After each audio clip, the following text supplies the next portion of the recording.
much of a business. I mean, just to be totally blunt, it just doesn't pay a whole lot, you know. So, anyway. Somebody else, yeah. What was my favorite show I did voice acting for? All right. You know, I really liked being Storm Shadow in G.I. Joe because, and again, you know, I'm not saying it was the greatest show, but I had a Storm Shadow figure when I was a kid, and I watched that show on TV when I was a kid. So being able to, and he's the coolest guy in the show. So being able to play a character that I played with as a child, you know, played with the toys and stuff, that was a lot of fun for me. You know, I mean, the best show that I ever worked on, and this wasn't as an actor, but the best shows that I ever worked on at all, I feel like, are the show called Now and Then, Here and There. Everybody seen that? Yeah. Now and Then, Here and There is emotionally just gut-wrenching, but it's so good. I believe that it was not ADV, but who are they now? Sentai Section 23, those guys. I think they picked up the license after CPM went under, so you could still get it. It's so good. And the other best show I ever worked on was a show called The Ping Pong Club. Anybody ever seen that? The Ping Pong Club is bathroom humor for junior high kids, and it's so well done. It's so funny. It's very dirty, but it's really, really, really funny. The animation style is so strange. It's a little evocative of like Beavis and Butthead, if you remember what that is. You know, and I know it's that to me that seems like it was sort of recent, but apparently, you know, I mean that was like in the 90s. I don't know. Yeah, they're bringing it back apparently.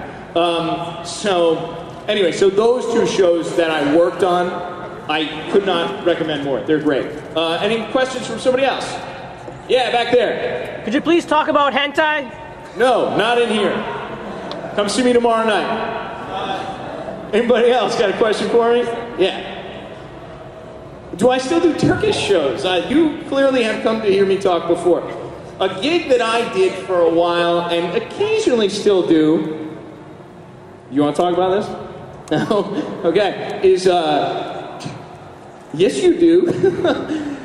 So I worked, there's this company in New Jersey and they're like a broadcasting network and they're Turkish. So they're working on a lot of original programming, and their big thing is interfaith dialogue. You know, they're Muslim guys. They want to show the rest of the world that not all Muslim people are psychos, because they're not. And so they have a lot of, you know, whatever, just trying to like positive family programming, but they also do a lot of soap opera kind of stuff, and they have like gritty cop shows and things like that. So they're producing all this stuff in English. So I had been working for them, producing these things in English. So if you go online and look it up, the company is called Ebru, E-B-R-U, and I believe it's ebru.tv. You can see these things, these shows streaming, and it'll be hilarious because you'll see the lead characters are like Dan Green, who's Yu-Gi-Oh, and Sean Schemmel asked Sean about the Turkish stuff at his panel, and me, and Mike Pollock, who's Dr. Eggman. And the one thing that's interesting, though, is when you work on live-action programming, when you dub live-action, I play kids on some of these cartoons, you know, and I can, you know, do this high voice, and I'm a kid, or whatever, you know. But, like, that voice coming out of this body would just be so wrong. So when you have actual children in the thing, and actual elderly people, you know, rather than people, you know, you have to cast actual elderly people and actual children. And my son Henry is now playing the lead in one of these Turkish shows, right? How do you like working on it? It's fun. Great. All right. What's it like? I mean, you know, what do? You get in the booth? And, what's your character's name? Alperin. Alperin is his character's name. What does he sound like? I don't know. He sounds like you. So, like, that's the thing. So, I work with the Turkish people a little bit still. He works with them all the time, and my wife actually does a lot of script adaptations for them. I gotta tell you, it was the weirdest gig I've ever had but it's been 5.5 years, and we still work with them, and I can't believe it's going on. So, Ebru.tv, check it out. And like, as I was saying, I would work with children, and one of the things that came up once is I'm working with this girl who's about 10 or 11 years old, and she has there's this abusive father character yelling at her, and he's like, yelling at her, and she just suddenly stops, and she's like, is that Dr. Eggman? And I'm like, yes it is. She's like, okay, and then it just kind of keeps going. But yeah, because Mike Pollock played, the bad guy in Sonic, and he's just screaming at her in his Eggman voice. So yeah, Turkish stuff is still going on. Ebru.tv, check it out. Anybody else? Any more questions for me? Yes. Do I voice act in other languages besides English? No, I only am qualified to speak English. I'm not qualified to speak any other languages. I have worked on projects that get dubbed into other languages before. And then there'll be someone working with me who's fluent in that language. But no, I'm what is it?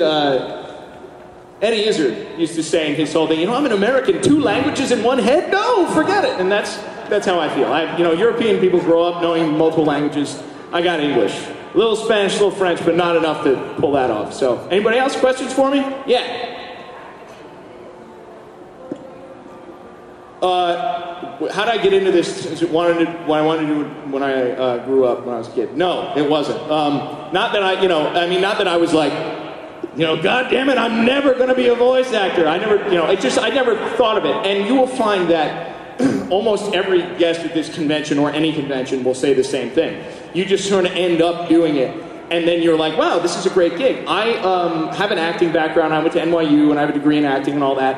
And I was, kind of going down that road, theater and stuff in New York, but I played with bands, and we had some degree of success. So when I was in college, I just wanted to rock. So I was lucky enough that was my job. I was a rock star for, a little while. And that's all I did, was play music with my bands and tour and sing and play drums with another band and, meet girls in different cities and things like that, right? And it was a good time. So, but then, we broke up. The band split up. We couldn't get along with each other anymore, ran out of money, and I had to get a job. And eventually I ended up finding myself answering this ad in the New York Times for DVD producer for Central Park Media. And then I started working for them, and before you know it, I was, directing, and then I got back into acting because these relationships with all these studios. So when I went on my own, left CPM, I'm like, hey, everybody I gave work to for 4 years, guess what? Audition me. Give me a shot. And I started booking parts, and now, I get called all the time. It's really great. Listen. They're telling me I got to wrap it up. I really appreciate all you guys coming out to see me. Tonight at 6 or 6:30, if you want to know more about voice acting, Sean Schemmel and I will be doing a little Scared Straight program for you. So come and check it out. Thank you very much.